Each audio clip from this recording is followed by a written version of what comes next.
In the state that I live in, there are 3,000 different plant species, but I think herbalists are only using maybe like 20 of those plants, maybe 30. We're using such a small percentage, and that is where the risk happens, or where the risk lies, is only using a small percentage of our native flora, and then the rest is at risk. The co-evolved relationship between people and plants is what needs to be restored. It's what needs to be healed. And I think medical botany will really help us do that as herbalists, because we are going to connect with what is around us first, and then we'll help protect it. Welcome to the Wild Herbs Podcast, where we unpack and uncover the healing properties of wild herbs so you can heal naturally with the plants beneath your feet. I am your host, April Punsalan, wild untamed plant lady, also a botanist, an ethnobotanist, and herbalist dedicated to teaching you how to heal with plants. If you want to learn edible and medicinal plants, you are in the right place, my friend. So you are going to get to hear this podcast that I did for Herb Rally, and I put so much time into this podcast that I had to share it with you. And I want you to know what medical botany is, because I'm putting so much time and energy into teaching medical botany right now and teaching you what is medical botany. I hope you listen to this whole episode and you will have a full understanding of why it is critically important for this field to come back right now and this time and age. So I'm going to talk to you today about what is medical botany, right? Give you a little bit of a background on what medical botany is. Then I'm going to cover the history of medical botany, and then we will close with why medical botany deserves to come back today. So medical botany is the study of medicinal plants that surround you. I'm going to repeat that part. The study of medicinal plants that surround you. And the last part of that sentence is really important, that surround you. I love the way that Walter Lewis defines medical botany. He says it's the massive knowledge acquired by man to retain his health by using the plants around him. The massive knowledge, right? Medical botany is studying all the plants in your environment. And a lot of times the plants are divided by which plants are healing and nourishing, which ones are harmful or poisonous, and then which ones alter the conscious mind. But it's really taking this close look at the plants that surround you and going beyond a handful. So it's learning all the plants around you, right? And learning their properties. And medical botany obviously has a very strong foundation in botany, hence the name medical botany. And so to be able to examine all the plants in your environment, you need a solid foundation in botany. And medical botany also, I think its strength is examining the relationship between plant families, or between the plants in the family and the genera. So I'll give you one example. Arnica, which you may know is a really powerful anti-inflammatory, and it's used externally often, is Arnica montana. But we have an Arnica here, Arnica acalis, in the southeast. I say here, and I'm in the southeast, and it grows in the longleaf pine savannas. And so instead of me trying to get Arnica montana and grow it in an environment it's not accustomed to, I can work with Arnica acalis. But I'm only able to know that I can maybe work with Arnica acalis by looking at that Latin name and the nomenclature and knowing it's in the same family, Aster ACE. And so also knowing medical botany gives us a great way to dive deep into these plant families and to look at all the species in the plant family and how it's used medicinally worldwide. So then maybe we can use some of the plants, like the vast diversity of eupatoriums. You may not have Eupatorium rotundifolium, but you may have Eupatorium perfoliata. So I'm talking a lot of Latin, but that is medical botany. Medical botany, you have to know the Latin nomenclature. I don't want to scare you, but it is such a powerful tool. And I could talk to you all day about that, but I'll go on. I'm looking at my notes now, smeared with Taxonia bald cypress resin. But anyway, so you can think of medical botany as studying the plants that surround you and knowing the Latin nomenclature and looking at plant taxonomy to help you understand the plants that surround you and understand the relationships between the plants around you and knowing how they evolved, right? So when I teach students, I teach them the evolutionary history of plants, and I help them learn plant taxonomy. And so I help them go from the ferns and advance all the way to the flowering plants. And learning that medical botany helps them so much, and they can go anywhere in the world and apply that knowledge. All right, so that is medical botany. So now let's talk about the history of medical botany. So only a few centuries ago, the physician was also trained in botany. A lot of times the physician was a botanist. And medical botany flourished in the 1800s, the early and late 1800s. And through my research, I've realized that medical botany was able to flourish in the 1800s because of the Carl Linnaeus system of biological classification, right? The binomial naming system that I was talking about earlier, the Arnica ocalis, Arnica montana. The genus is the first part, and then the second part of the name is the specific epithet. Because before Carl developed the Linnaean system, herbalists really didn't have a way of agreeing on a name, and some of the names would be different in books, and it was really hard for herbalists to compare, and the plants were just written out all over the board, if you will, and it was really hard to communicate, in a way, the relationship between these plants and herbalism, and to share this knowledge around the world. But after Carl's system was developed, it became a lot easier, and botanists and doctors and physicians were able to communicate. But anyhow, I want to back up a little bit because it's really hard. I can't talk about medical botany without first identifying the fact that it was made possible by the indigenous people of North America, right? So it's integral and vital for me to first acknowledge that, because I'll give you an example, apprentices of Navajo medicine men knew up to 200 plants and their surroundings to heal the spirit and the mind. The indigenous people, they lived and still live in harmony with their environment, and so they knew all the plants that surround them. And when the early explorers came over to North America, they took note, right? Their survival depended on taking note of what plants the indigenous people were using. And they took copious notes of how the indigenous people practiced with medicine. And that knowledge was handed down. And so really medical botany was made possible by the indigenous people of North America. Some of the knowledge was obtained from comparing how people use the plants in China and in India, Ayurvedic medicine and Chinese medicine, and which plants we have here in North America. And are those properties similar? And so that's fascinating to see. And we can still practice that today, right? We can still look at how people use plants around the world to help us understand our flora. So before we move on, I still want to talk about the history of medical botany, and I want to talk to you about someone in particular that has influenced my life in major ways, and his name is Francis Pierre Porcher, and he was born in 1825.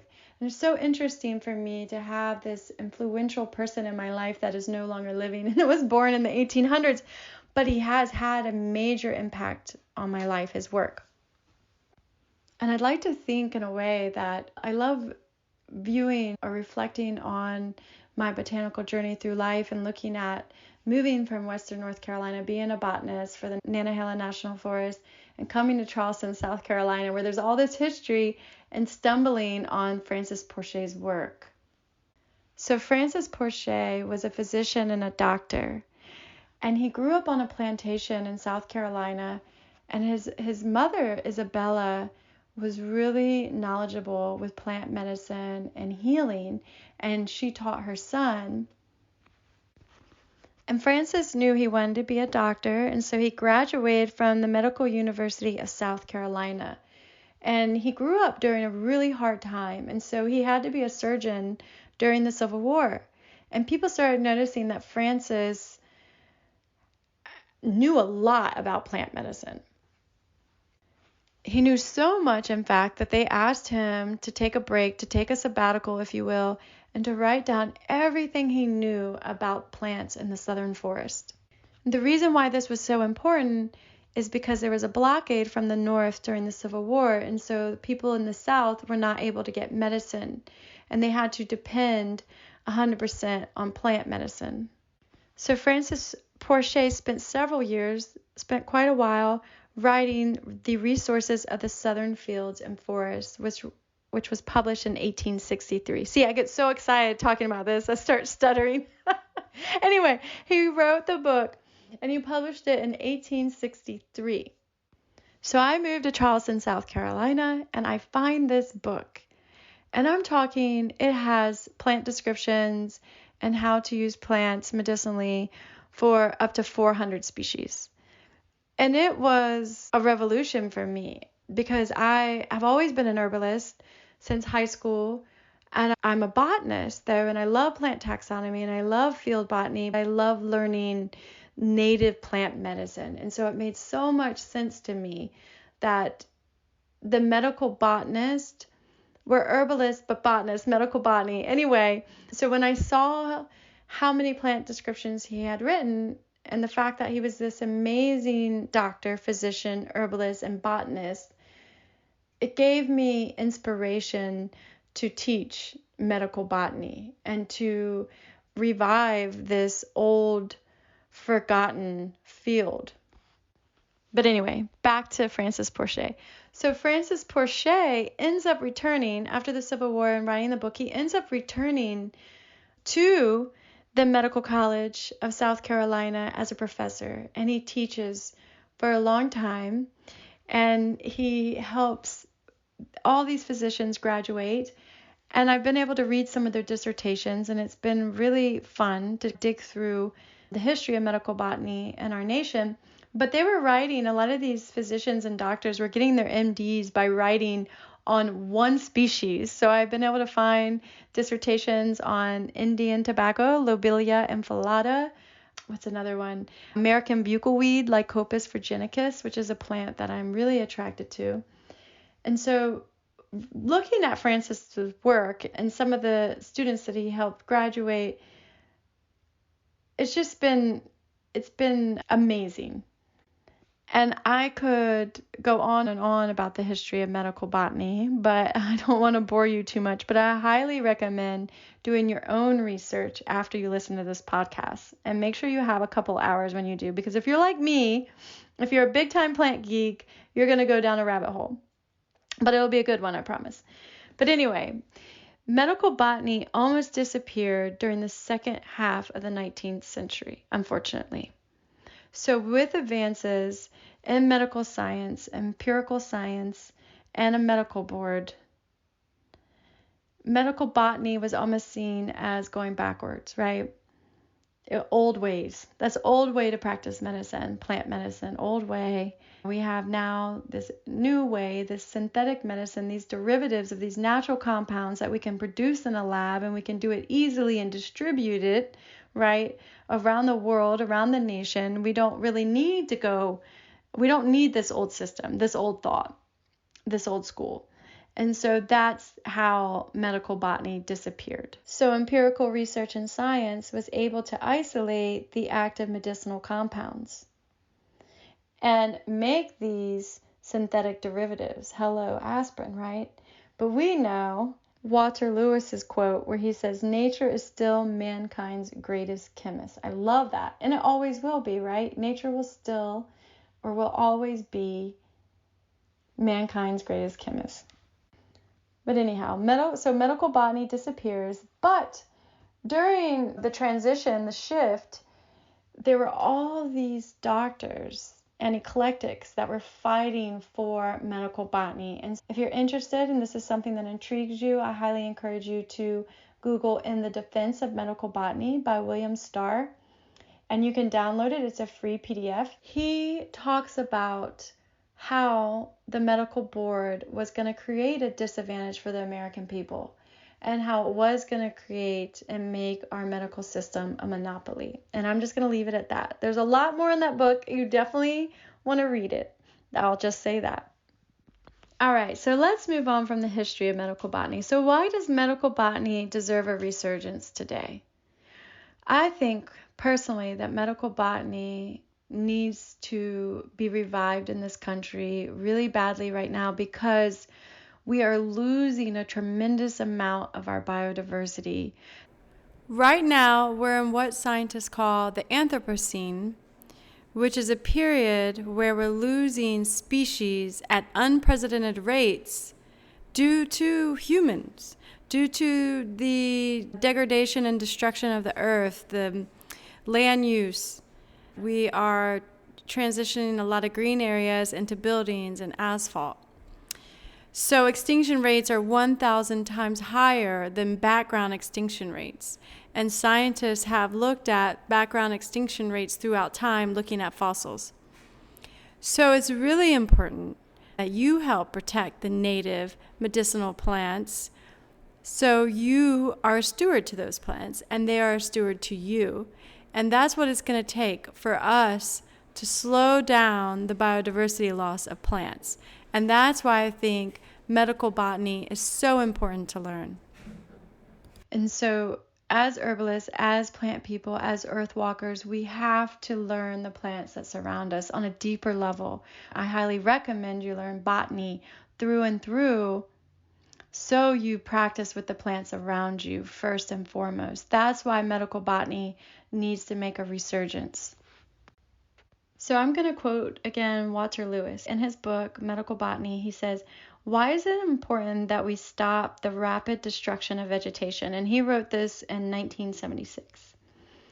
He says, "Those interested in natural history, conservation, and medicine must do their utmost to prevent extinction of even a single species that may contain a phytochemical invaluable for humankind." And I just want to say, as a plant conservationist, as a botanist that's been working on rare plant conservation for 10 plus years in the Southeast, we cannot lose any more vegetation. We have lost so many plant species, and I've seen all these rare plant populations disappear when humans aren't going back to check on them. And so I started to realize that the co-evolved relationship between people and plants is what needs to be restored. It's what needs to be healed. And I think medical botany will really help us do that as herbalists, because we are going to connect with what is around us first, and then we'll help protect it. And I've seen firsthand that it really does work. But one of my students, Nora Luce, recently, actually, when I was teaching botanical medicine this year, helped protect 100 plus plants because she saw wax myrtle, Morella cerifera, and she was at a banquet and she asked somebody what was happening with the land, and they said that it was going to be developed into a senior center. And she said, "Can I come back and harvest some of this wax myrtle and maybe get some of my friends and different people to come back and rescue these plants?" And the contractor said yes. And so we went back, a lot of us went back, and we rescued all this native plant medicine. And so by her learning the native plants that are indigenous to the land that she lives on, she protected those plants. And that was amazing to witness. I have a little YouTube video on how to rescue native plants that you can see on my YouTube channel, Yohola Herbal School, if you want to witness or watch that video. And so you can see that land. And you actually get to see the bulldozer at the end, unfortunately. But anyway, we protected a lot of plants. My point is, if we teach people medical botany and if herbalists learn medical botany, they will become protectors of those plants. And that co-evolved relationship between the person and the plant is healed. And so it's really hard. I don't have anything against using herbs from different countries like ashwagandha or calendula or chamomile. Some of these herbs are invaluable and we love them, right? But we have to form a relationship with the plants that grow around us. But we can find an alternative for some of these herbs. And so I teach students that part of the medicine is the relationship. It's just the relationship. Before we even make an infusion or a decoction or a vinegar or syrup with the plant, it's that relationship. And that relationship between you and the plant is what heals you and the land, right? And then once you make medicine with it, you're bringing more healing to your body. But first, the connection has to happen. I think medical botany needs to make a resurgence because it is an amazing way, I should say, to deepen your knowledge as an herbalist or a plant person, and to practice and to become an earth protector, right? If we can help make medical botany come back, then we will have a lot more, I think, earth protectors that will be able to protect native plants that may not receive any attention right now. Because we will protect what we understand. And so I could keep going on, and I'm preaching to the choir. But I just wanted you to know what is medical botany, the history of medical botany, and why it needs to make a resurgence in our country. And I'll just end with this. In other countries, people use 80% of their flora, 80%. And I estimate that we use probably like 0.0001%, because in the state that I live in, there are 3,000 different plant species. But I think herbalists are only using maybe like 20 of those plants, maybe 30. We're using such a small percentage, and that is where the risk happens, or where the risk lies, is only using a small percentage of our native flora, and then the rest is at risk. And of course, maybe not all of those herbs may be medicinal. Some of them may be poisonous. Not a lot, but some. But anyway, the point being that in other countries, people use a lot more of their flora than we do. But if medical botany can make a resurgence, then we can start using a larger percentage of our flora, learning, connecting, and growing with a larger percentage of our flora. I cover medical botany, and I teach students how to learn plant families and compare their medicinal phytochemicals across the family within the genus, and to look at that relationship around the world. That way, no matter where they go, they can use and practice that knowledge. All right, now that you know what medical botany is, I hope that you're pumped and you want to learn more. If you want to really learn herbalism and you want to learn the wild herbs around you, I highly recommend taking medical botany. I will be teaching Medical Botany 2 in the fall of this year, and Medical Botany 1 again in February of 2025. And I have to say, this is my purpose. This is what I'm supposed to be teaching, because I get super jazzed, and I think it's critically important that we as herbalists and plant people learn the wild herbs beneath our feet, not importing herbs. All right, be well. Share this episode with a friend. Give us a comment. Follow the show. And thank you for listening. Be well.